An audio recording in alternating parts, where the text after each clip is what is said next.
नमस्ते सदा वत्सले मातृभूमि। नमस्कार दोस्तों, कैसे हैं आप लोग। मैं हूं नागेंद्र प्रताप सिंह और आप देख रहे हैं मेरा यूट्यूब चैनल कानून फॉर ऑल। स्वागत है आपका वकालत की दुनिया में। दोस्तों, सर्वोच्च न्यायालय ने और उच्च न्यायालय ने समय समय पर ऐसे निर्णय दिए हैं जो मील का पत्थर साबित हुए हैं। और इस प्रकार का निर्णय केवल आजादी के बाद ही नहीं बल्कि स्वतंत्रता के पहले भी दिए गए थे, जो आज भी उतने ही कारगर हैं जितना कि उस समय हुआ करते थे। ऐसा ही एक निर्णय दिया गया था संकरी टोला पोस्ट मास्टर मर्डर केस में। जी हाँ, इसे पोस्ट मास्टर मर्डर केस के रूप में भी जानते हैं। तो आइए देखते हैं कि इसमें हुआ क्या था। दोस्तों, बरेंद्र नाथ घोष नामक एक व्यक्ति ने अपने 3 साथियों के साथ मिलकर संकरी टोला में स्थित पोस्ट ऑफिस पर धावा बोला। वो बरेंद्र नाथ घोष पोस्ट ऑफिस के बाहर ही चौकसी करने के लिए खड़ा रहा कि कोई आ तो नहीं रहा है, कोई जा तो नहीं रहा है। और बाकी के उसके 3 साथी पोस्ट ऑफिस के अंदर घुस जाते हैं। वहां पे सहायक पोस्ट मास्टर होते हैं जो पैसे को गिन रहे होते हैं। पैसे की डिमांड करते हैं ये तीनों लोग, और जब सहायक पोस्ट मास्टर उनको पैसे देने से मना करते हैं तो उनमें से किसी एक ने उनके ऊपर गोली चला दी और उनकी हत्या कर दी। इसके बाद ये चारों लोग वहां से भाग जाते हैं। बरेंद्र नाथ घोष भी हवा में गोलियां चलाते हुए वहां से भागता है। बाद में किसी प्रकार बरेंद्र नाथ घोष को गिरफ्तार कर लिया जाता है। इसी तरह अन्य अभियुक्तों को भी गिरफ्तार किया जाता है। बरेंद्र नाथ घोष के ऊपर भी उन अभियुक्तों के ऊपर लगाए गए आरोप ही लगाए जाते हैं। यानी कि बरेंद्र नाथ घोष के ऊपर भी धारा 302, धारा 394 read with 34 Indian penal code के अनुसार चार्ज फ्रेम किया जाता है। और विचारण न्यायालय सारी परिस्थितियों को देखते हुए, सारे तथ्यों को देखते हुए बरेंद्र नाथ घोष को भी हत्या का जिम्मेदार मानती है और उसे वही सजा देती है जो गोली चलाने वाले व्यक्तियों को दी थी। अब बरेंद्र नाथ घोष ने यहाँ पे अपने डिफेंस में, अपनी रक्षा में ये बताया था कि भाई मैं तो बाहर खड़ा था, मैं तो पोस्ट ऑफिस के अंदर गया ही नहीं, मेरा कोई इरादा किसी की हत्या करना नहीं था, मैंने पोस्ट मास्टर को गोली भी नहीं मारी। परंतु उसका ये तर्क, बचाव में दिया गया तर्क, विचारण न्यायालय ने नहीं माना और उसे भी वही सजा दी जो बाकी 3 लोगों को दी थी। अब बरेंद्र नाथ घोष ने इसे कलकत्ता हाई कोर्ट में चैलेंज किया, परंतु कलकत्ता हाई कोर्ट ने भी विचारण न्यायालय की सजा को बरकरार रखा, उनके आदेश को कंफर्म किया। उस समय सबसे बड़ी जो अदालत हुआ करती थी वो थी प्रिवी काउंसिल। तो कलकत्ता उच्च न्यायालय के आदेश को प्रिवी काउंसिल में अपील फाइल करके चैलेंज किया गया, चुनौती दी गई। प्रिवी काउंसिल ने भी कलकत्ता उच्च न्यायालय और विचारण न्यायालय के आदेश को कंफर्म करते हुए कहा कि नहीं, बरेंद्र नाथ घोष भी हत्या का उतना ही जिम्मेदार है जितना कि बाकी के अन्य अभियुक्त। अब मित्रों, यहाँ पे बरेंद्र नाथ घोष को सजा क्यों दी गई, उसके पीछे एविडेंस एक्ट यानी कि साक्ष्य अधिनियम का कौन सा सिद्धांत था। और यहाँ पे धारा 302 तो मर्डर के लिए है, 394 आप जाते हैं 4 लोग हैं तो रॉबरी होगी, तो डेफिनेटली 394 रॉबरी के अंतर्गत आता है। अगर 1 लोग और होते तो ये डकैती हो जाती, लेकिन 394 रॉबरी विद डेडली वेपन और मर्डर इसके लिए है, ये मान लिया। लेकिन 34 किसके लिए है? जी हाँ, आज का जो विषय है वो धारा 34 है, जो कि कॉमन इंटेंशन को बताती है, यानी सामान्य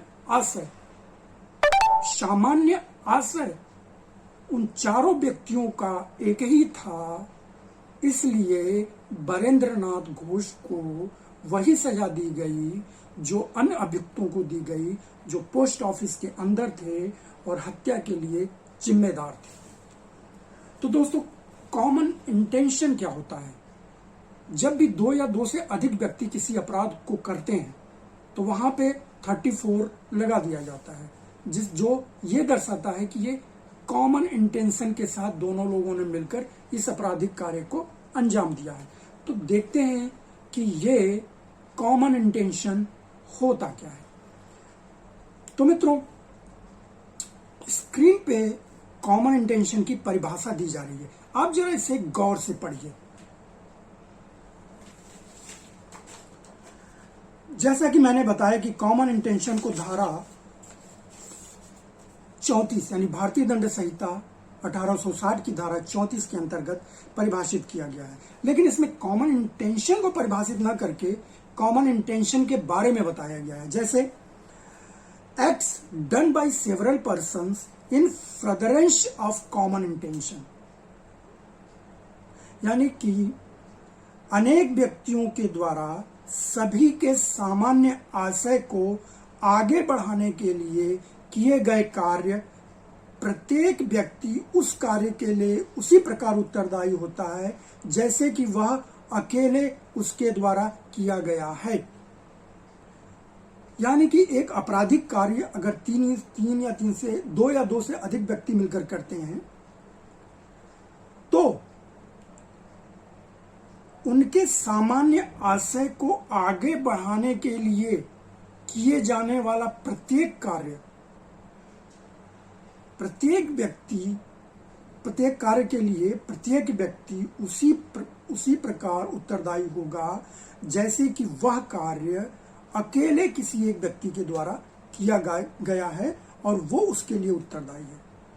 तो मित्रों, यहां पर याद रखने वाली बात यह है कि गणेश सिंह वर्सेस राम राजा 1869 3 बेंग LR PC प्रीवी काउंसिल 44 और 45 नामक वाद में अपना निर्णय देते हुए प्रीवी काउंसिल ने इन फर्दरेंस ऑफ कॉमन इंटेंशन शब्द को पहली बार जोड़ा। आप एक बार स्क्रीन पे फिर से पढ़ लें।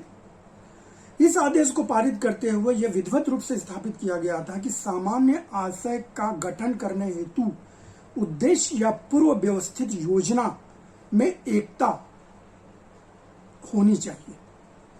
यानी कि सामान्य आशय का गठन कौन कौन से कारक करते हैं, इसको इस वाद के अंतर्गत बताया था किसने?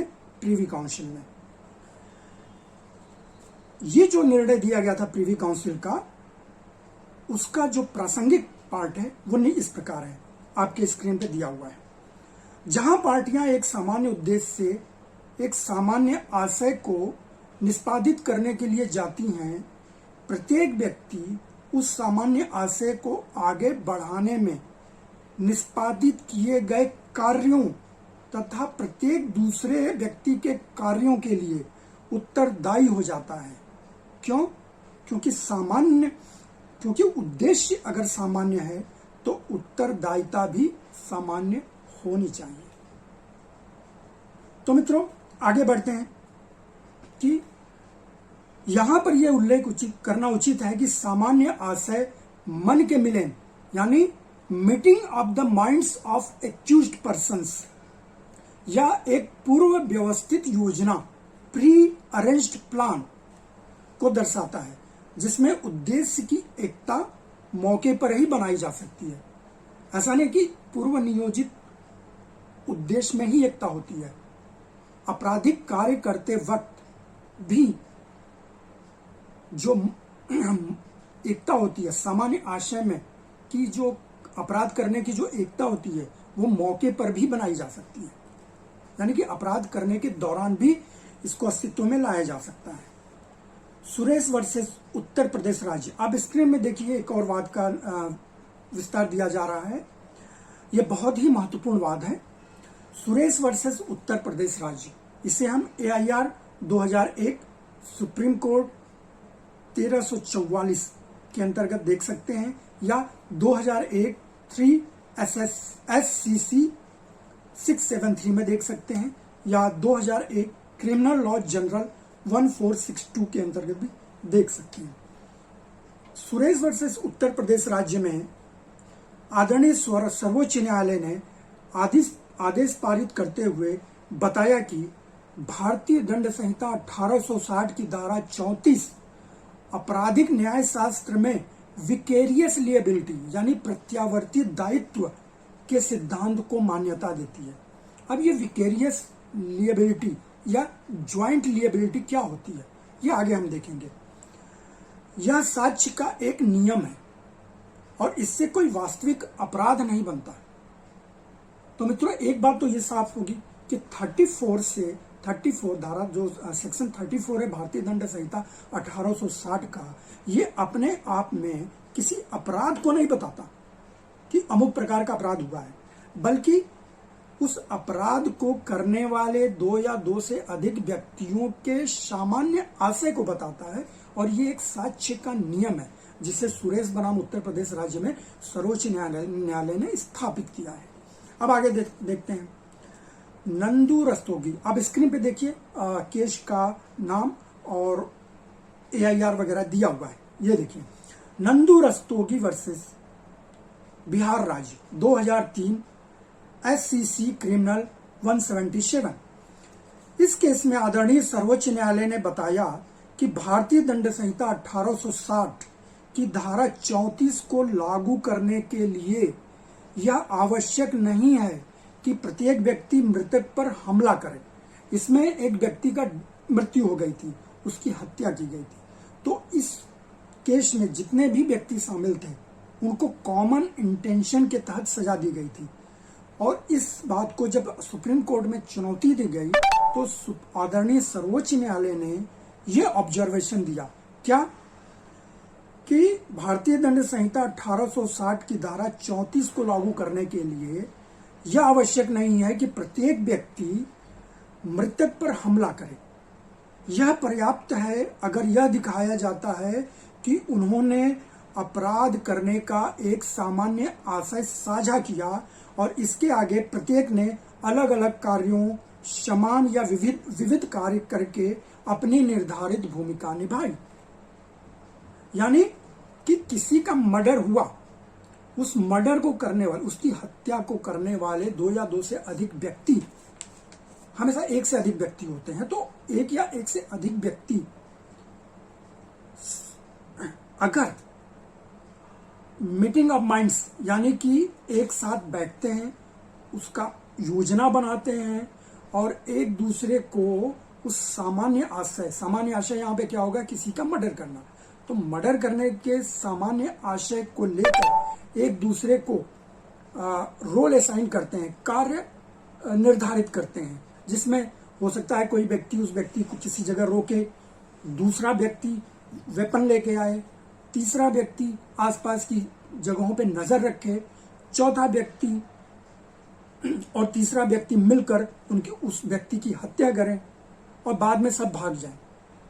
तो ये अलग अलग कार्य हैं, लेकिन इन सभी अलग अलग कार्यों का करने का जो सामान्य आशय है वो है हत्या करने का अपराध पूरा करना।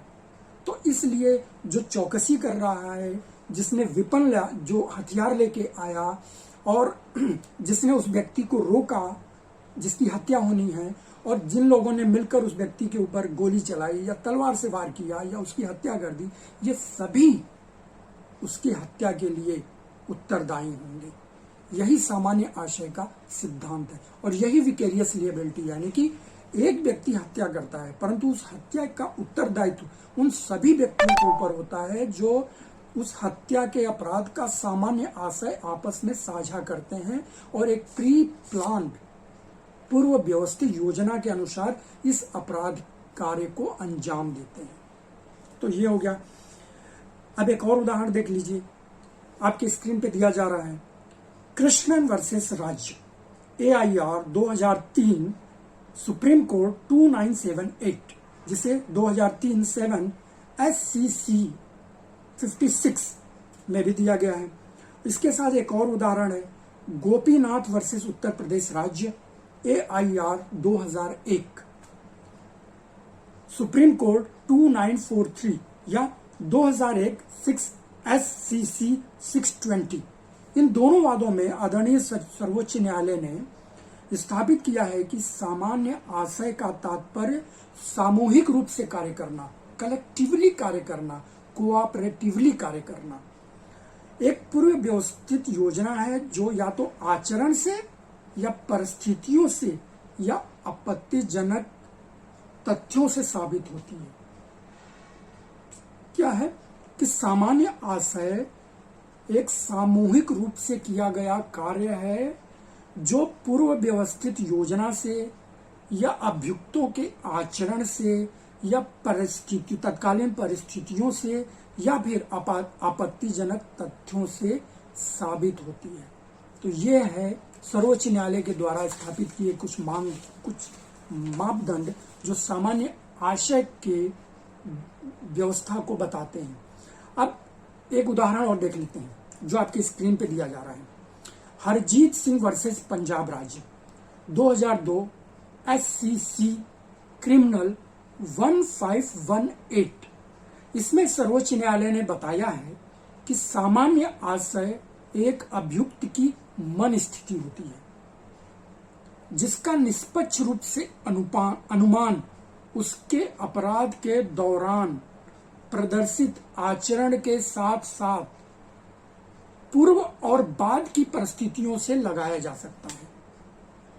यानी सुप्रीम कोर्ट क्या कहना चाहता है, और ऑनरेबल सुप्रीम कोर्ट ने क्या कहा इसमें कि जो सामान्य आशय होता है, कॉमन इंटेंशन होता है, वो एक अभियुक्त की मन स्थिति होती है और इस मन स्थिति का पता निष्पक्ष रूप से, इसका अनुमान हम निष्पक्ष रूप से आपराधिक कार्य करने के दौरान प्रदर्शित आचरण के साथ साथ अपराध के पूर्व और अपराध घटित होने के बाद की परिस्थितियों से लगाया जा सकता है।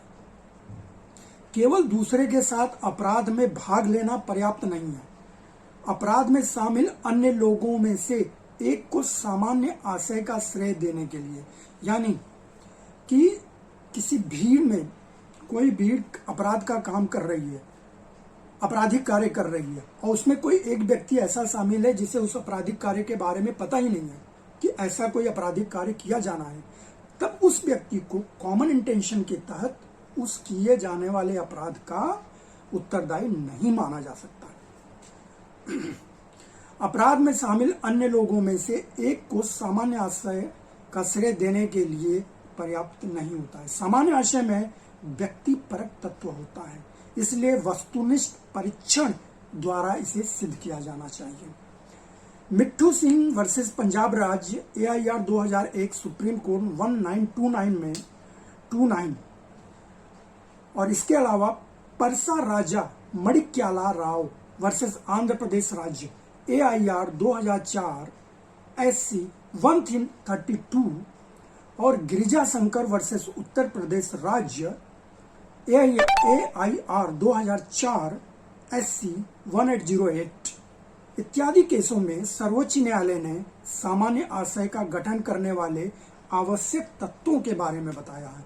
यानी कि सामान्य आशय का गठन कब होगा, इसके लिए आवश्यक तत्व कौन कौन से हैं, इसके बारे में सर्वोच्च न्यायालय ने प्रकाश डाला है। वो क्या कहता है, धारा 34 को आकर्षित करने के लिए दो अभिधारणाएं हैं। पहला, आपराधिक कृत्य, जो कि कार्यों की एक श्रृंखला होती है, एक के बाद एक कार्य होते हैं। तो आपराधिक कृत्य एक व्यक्ति के द्वारा नहीं बल्कि एक से अधिक व्यक्तियों के द्वारा किया जाना चाहिए, कॉमन इंटेंशन लागू करने के लिए।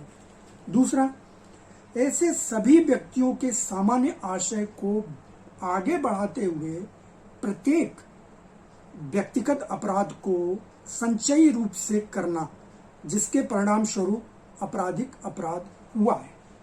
मतलब कि अगर किसी व्यक्ति का, सपोज कीजिए 4 लोग हैं और 4 लोग किसी व्यक्ति की हत्या करने का प्लान बना रहे हैं तो वो क्या करेंगे, वो चारों हत्या करने से पहले मीटिंग करते हैं और ये मीटिंग होती है मीटिंग ऑफ माइंड्स।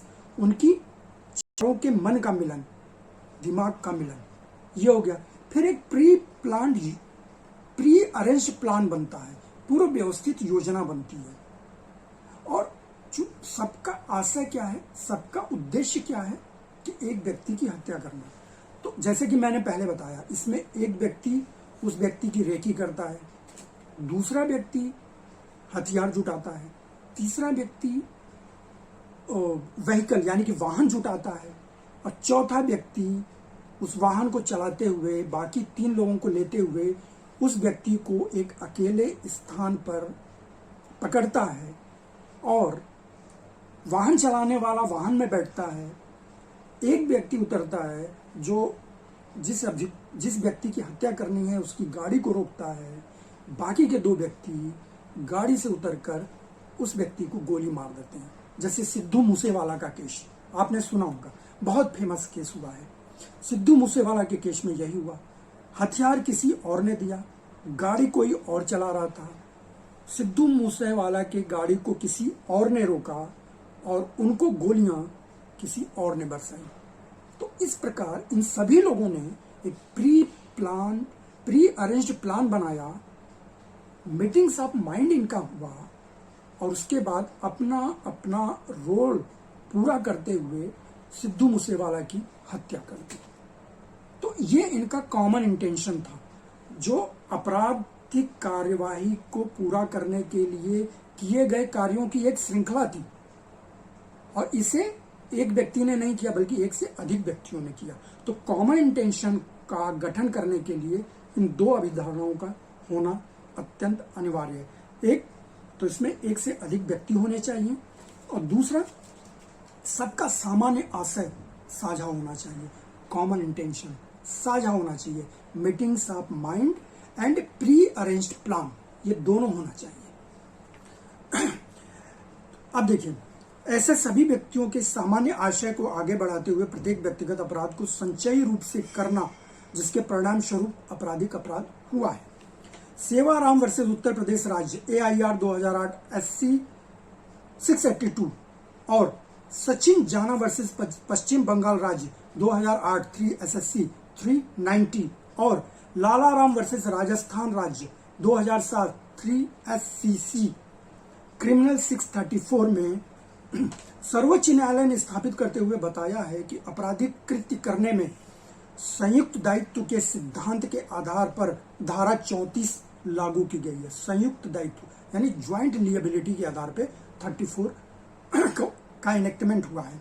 इस धारा की विशिष्ट विशेषता कार्यवाही में भागीदारी का तत्व है, पार्टिसिपेशन इन द एक्शन। कई व्यक्तियों के द्वारा किए गए आपराधिक कृत्य के दौरान दूसरे द्वारा किए गए अपराध के लिए एक व्यक्ति का दायित्व धारा 34 के तहत उत्पन्न होता है यदि ऐसा आपराधिक कार्य अपराध करने में शामिल होने वाले व्यक्तियों के सामान्य आशय को आगे बढ़ाने के लिए किया जाता है। सामान्य आशय का प्रत्यक्ष प्रमाण शायद ही कभी उपलब्ध होता है और इसलिए इस तरह के आशय का अनुमान केवल मामले के सिद्ध परिस्थितियों और सिद्ध तथ्यों से ही लगाया जा सकता है। सामान्य आशय को सिद्ध करने के लिए अभियोजन पक्ष को प्रत्यक्ष यानी कि डायरेक्ट और परिस्थितिजन्य सर्कमस्टेंशियल एविडेंस द्वारा, साक्ष्य द्वारा यह स्थापित करना होगा कि सभी अभियुक्त व्यक्तियों के पास अपराध करने के लिए योजना, प्री अरेंज्ड प्लान और मन का मिलन यानी मीटिंग्स ऑफ माइंड था, चाहे वो पूर्व व्यवस्थित हो या तत्कालिक हो, यानी कि अपराध करने के दौरान की हो, जिसके लिए उन्हें धारा 34 की परिधि के अंतर्गत लाया गया है और आरोपित किया गया है। लेकिन यह आवश्यक रूप से आपराधिक कार्य के निष्पादन से पूर्व हो सकता है। धारा 34 की वास्तविक अवधारणा यह है कि 2 या 2 से अधिक व्यक्ति जानबूझकर कोई कार्य संयुक्त रूप से करते हैं, ज्वाइंट लिएबिलिटी, विकेरियस लिएबिलिटी। तो इसके लिए कानून में स्थिति ठीक वैसी ही है जैसी कि उनमें से प्रत्येक व्यक्ति ने इसे व्यक्तिगत रूप से किया है। अब अंतिम में हम देखते हैं कि सामान्य आशय और एक समान आशय यानी कि कॉमन इंटेंशन और सिमिलर इंटेंशन में क्या अंतर है। इसमें भी सर्वोच्च न्यायालय ने साफ साफ कहा है कि कॉमन इंटेंशन और सिमिलर इंटेंशन में भिन्नता करना बहुत आवश्यक है, अन्यथा मिसकैरेज ऑफ जस्टिस होने का खतरा होता है। कैसे? अब देखते हैं कि कॉमन इंटेंशन जैसा कि हमने बता दिया, इसमें एक या एक से अधिक व्यक्तियों की जरूरत पड़ती है। दूसरा, इसमें मीटिंग्स ऑफ माइंड यानी कि आपराधिक कार्य करने के पूर्व मीटिंग ऑफ माइंड, अपराधियों का एक साथ बैठना। दूसरा, प्री अरेंज्ड प्लान यानी कि पूर्व व्यवस्थित योजना का बनाना और उसके अनुसार उस आपराधिक कार्य को पूरा करने के लिए अपने अपने दायित्वों को निभाना शामिल होता है, तब ये कॉमन इंटेंशन के अंतर्गत आता है। एक पूर्व व्यवस्थित योजना या कार्यवाही करने से पूर्व व्यक्तियों के मन का मिलन यानी कि मीटिंग्स ऑफ माइंड और एक दूसरे के साथ मिलकर स्वेच्छापूर्वक लिया गया निर्णय सम्मिलित होता है, जिसमें किसी आपराधिक कार्य को करने की सभी के पास समान अनुपात में इच्छा या आशय होती है। इसके लिए आवश्यक है कि किसी अपराध में दो या दो से अधिक व्यक्ति सम्मिलित हैं, तो उनमें से प्रत्येक का आशय बाकी व्यक्तियों को पता हो और उनके द्वारा साझा किया गया हो। अब आते हैं सिमिलर इंटेंशन क्या होता है। सिमिलर इंटेंशन के लिए ना तो किसी पूर्व व्यवस्थित योजना की जरूरत होती है और ना ही अपराध करने वाले व्यक्तियों के मध्य आपराधिक कार्यवाही से पूर्व आशय का आदान प्रदान होता है, यानी कि आशय जो सामान्य आशय होता साझा नहीं होता। इसमें सामान्य आशय के जो दो मुख्य अवयव हैं, जो मुख्य कारक हैं, वो सिमिलर इंटेंशन में नहीं आते। हम इसे भारतीय दंड संहिता की धारा 35 के अंतर्गत ढूंढ सकते हैं। धारा 35 क्या कहती है? जब भी कोई कार्य केवल आपराधिक ज्ञान या आशय से किए जाने के कारण आपराधिक है, आपराधिक ज्ञान, क्रिमिनल नॉलेज और क्रिमिनल इंटेंशन के कारण आपराधिक है और कई व्यक्तियों के द्वारा किया जाता है, ऐसा प्रत्येक व्यक्ति जो इस प्रकार के आपराधिक ज्ञान या आशय से उस आपराधिक कार्य के लिए उत्तरदायी होते हैं, जैसे कि वो कार्य उसी ज्ञान या उसी आशय से केवल एक व्यक्ति ने किया है और वो उसके लिए उत्तरदायी है। सुरेश वर्सेस उत्तर प्रदेश राज्य, इसके पहले भी मैंने इसके बारे में बताया है, एक बार फिर देख लीजिए स्क्रीन पे। सुरेश वर्सेस उत्तर प्रदेश राज्य AIR 2001 सुप्रीम कोर्ट 1344 या 2001 3 SCC 673 या 2001 क्रिमिनल लॉ जनरल 1462 में आदरणीय सर्वोच्च न्यायालय ने स्पष्ट रूप से स्थापित किया है कि सामान्य आशय और एक समान आशय के मध्य का अंतर वास्तविक है, इट इज एक्चुअल और पर्याप्त है, सफिशिएंट है, जिसे नजरअंदाज नहीं किया जा सकता, ओवरलुक नहीं किया जा सकता। सामान्य आशय और एक समान आशय के मध्य का अंतर ठीक हो सकता है, लेकिन यह फिर भी वास्तविक है, एक्चुअल है, और अगर इसे अनदेखा किया जाता है तो यह न्याय का गर्भपात होगा। तो दोस्तों, इस प्रकार हमने देखा कि सामान्य आशय एक या एक से अधिक व्यक्ति मिलकर अगर किसी आपराधिक कार्य को अंजाम तक पहुंचाते हैं और इसके लिए वो एक सामान्य आशय का साझा करते हैं, और सामान्य आशय का साझा वो कब करेंगे? जब मीटिंग्स ऑफ माइंड यानी कि आपराधिक कार्य को करने से पूर्व वो एक मीटिंग करते हैं, प्री अरेंज्ड प्लान पूर्व व्यवस्थित योजना बनाते हैं, उसके बाद स्वयं को द्वारा दिए गए कार्यों को निभाते हुए उस आपराधिक कार्य को पूरा करते हैं, तो ये सामान्य आशय का विषय हो जाता है। ये सामान्य आशय यहाँ पे गठित हो जाता है। सामान्य आशय कोई अपराध नहीं है, बल्कि ये साक्ष्य का एक नियम है जो ज्वाइंट लिएबिलिटी या विकेरियस लिएबिलिटी को बताती है।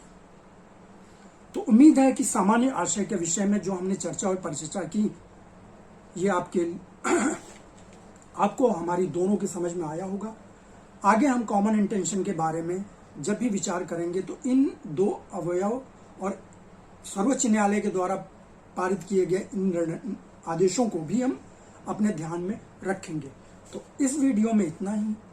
आगे के वीडियो में हम फिर से भारतीय दंड संहिता, आपराधिक प्रक्रिया संहिता, दीवानी प्रक्रिया संहिता या साक्ष्य अधिनियम की कुछ छोटी छोटी लेकिन मोटी बातों के बारे में विचार विमर्श करेंगे।